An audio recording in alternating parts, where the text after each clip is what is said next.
Hello, everyone. I'm JEAN-CLAUDE, Beyond Mystic, and welcome to this very special report entitled Angels and the Great Deception Exposed. With me today, of course, is Mr. Jay Weidner. You can find his work at jweidner.com. He is the writer and producer of JFKX, Solving the Crime of the Century, and he's also the author of The Mysteries of the Great Cross of Henday. Mr. Jay Weidner. Jay, welcome back to the show. How are you? Hey, good. How are you, Jean? I'm doing well. Thank you. Good. All right, Jay, I'm excited to have you on for this conversation. Of course, this is part two to an explosive interview Janine and I produced on December 9th. This was part one here of the Angels and the Great Deception Exposed. Jay, just to begin with here, we are triple casting on YouTube, Twitter, and also on Rumble. I want to spend a few minutes here on YouTube with you to kind of introduce the subject matter, but then we're going to drop off the YouTube feed and really get into it on the Rumble feed. So folks, if you're watching us on YouTube, I'll be bringing the links down now to the Rumble feed. And you can also, if for some reason Rumble is not working for you, find us on our Twitter. We are live there as well. Jay, before we start, you had a post a couple of months ago on your Facebook, and it had something to do with, let me see if I can bring this up for the audience members here. You said something to the effect that this book you had been waiting for all of your life. What did you mean by that? Where do you want to go with that? Let's start there. Well, I may or may not know, but probably one of my best friends in my whole life was Jordan Maxwell, and literally spent hundreds of hours of time with Jordan. And Jordan's number one message that he would sometimes stand on his chair back when he wasn't overweight, and he would scream, "It's the Elohim! It's the Elohim!" He'd scream, and the neighbors would complain, "What's going on over there? Are you guys drinking or something?" And no, it's just Jordan trying to tell us what's going on in the Bible, and nobody wants to listen to him except for me. And so when I finally got the book, I've been waiting for it because I heard about it in Italian and hadn't gotten it. And when I got it, I told a mutual friend of ours, because Jordan is long gone now, I said that if Jordan, I'm going to phrase this in the right way for PG rating, if Jordan was reading this book, he would have a hard one for like a week. That's how much this book agrees with everything that he ever said in his entire philosophy. And somehow he knew it. I know he went to the translators and all the other things, and he wanted to find out, just like Bislino wanted to find out what the heck this book was really saying. And so that's why when I read the book, all I could think of was my good friend Jordan Maxwell, and how my reading this book, somehow he's reading it through my eyes. So wherever he is right now, and knowing that finally he is being, everything that he said for 40 years is now coming to light, and we're all beginning to realize that we have been manipulated by a group of beings who are not God, who are the Elohim. And Jordan Maxwell's main message was that. That was it. If he could have said anything in life, it would have been that one message he wanted to get across to everyone. And so now we as a species are getting more mature about our past and dealing with things. And we're dealing with translations that have been around for a while.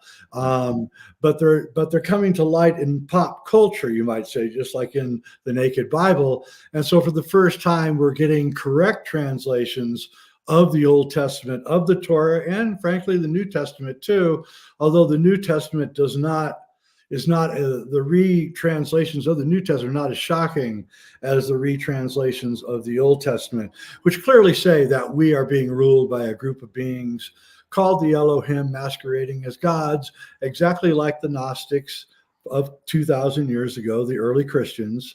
People don't realize the very first Christians, before Constantine took over the church in 300, were Gnostics, and they believed that Jesus had fomented a rebellion against the Elohim, and that was the whole point of Jesus's message, and that got obfuscated and destroyed by Constantine and the various bishops and archbishops that got together and rewrote the Bible, and then made Gnostics the number one villain of everyone and went out and killed them all.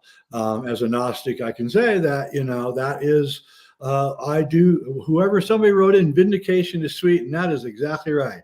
I do. I believe that I feel vindicated, that Jordan feels vindicated. And let me say something else here quick, because I want to get into other things. This has been known for a long time. This isn't new. Mm-hmm. These translations have been known for at least 150 years in the West, in the occult world, Right. in the German occult world, in the Austrian occult world, in the Italian occult world. They all knew this like in the 1880s. We were talking, I have occult books talking about it.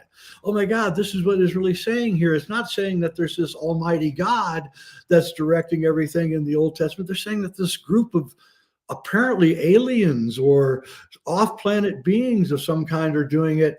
And I believe that knowledge created the 20th century. And I'm not going to get into that because it's too hot, but I believe that knowledge of the truth about what this is going on caused World War I, World War II, the Cold War, everything that's going on now, what happened in 2020 with the you know what, and all the rest of it is all part of this thing, because the Elohim let too much out, and now we know about him. And now, hold on, let me slow you down a little bit. You're like a wild horse here. There's so much you're getting into. Guys, we have a lot to get into today. We're going to get into all of that. We're going to do our best to provide you with some reference material on screen as well, some on-screen graphics, and really get into some of these conversations. Before I do that, Jay, while we're still here on YouTube, let's take a quick backtrack here while people are still logging in to watch our live. As I mentioned at the beginning of the show, you're the writer and the producer here of JFKX, Solving the Crime of the Century. Now, this also has ties in this whole ET story, of course.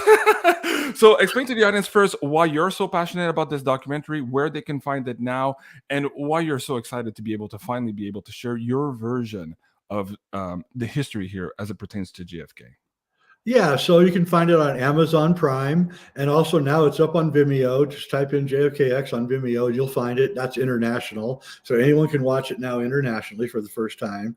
And I'll never let that ever slip away again, because the international audience has been much more receptive to the movie than the national audience, which I think personally they're more sophisticated and more willing to suspend their belief.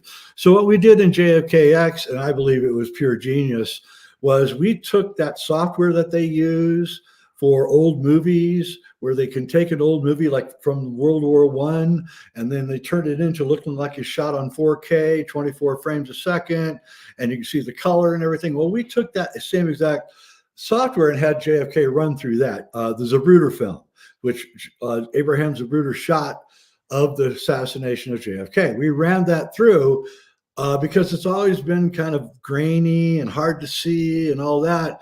And so for the first time, and here it is, we show the Zapruder film in its 4K clarity, and we can see actually what's really going on in the Zapruder film. And then we bring in a lot of ancillary data that has never been discussed before, like the fact that the Zapruder film has 2 splices in it, which the Warren Commission did not know about. The fact that there appears to be optical printing going on after the second splice. The fact that nobody reacts to high-powered gunshots going off, even though they're within 40 yards of the assassination. No one in the car reacts to guns going off. None of the bystanders react to guns going off. No one reacts to guns going off.